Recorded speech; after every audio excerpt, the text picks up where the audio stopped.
grave, é uma emergência climática e eu tenho a impressão de que o governo não se deu conta disso.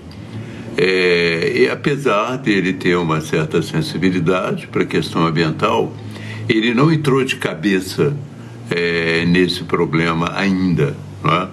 Era necessário que houvesse uma articulação maior, uma coordenação maior do governo.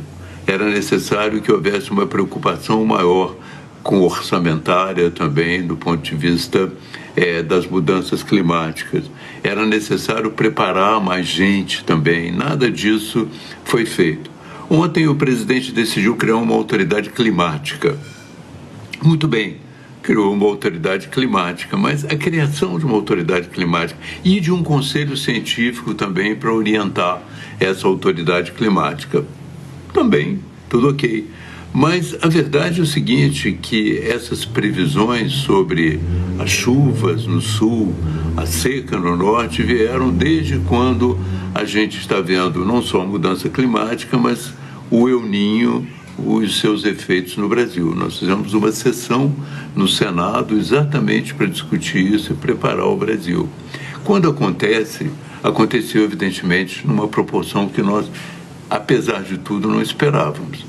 As cheias no sul foram muito superiores ao que nós esperávamos e a seca agora e as queimadas estão sendo muito superiores também.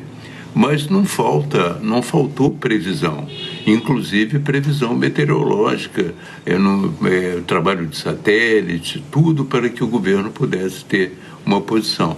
E quando a crise se instala, o principal responsável para coordenar todas as instâncias é o presidente da República.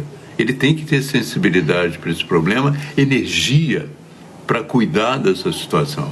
Então, ele tem que chamar a ministra da Saúde e dizer, olha, está vendo isso aí, você tem que atuar nesse campo porque é fundamental. Ele tem que chamar o ministro de Minas e Energia e dizer, você tem que avaliar essa questão do horário de verão e outras medidas que possam ser tomadas. Tem que chamar o ministro da Justiça e falar o que está acontecendo com esses crimes de gente botando fogo, tanto em São Paulo como na Amazônia. O que nós sabemos sobre isso? Qual a capacidade que nós temos de combater isso? Ele tem que procurar as pessoas que fazem um orçamento e falar assim, mas o que vocês previram para a gente se preparar para o fogo, como a Califórnia, por exemplo, se prepara?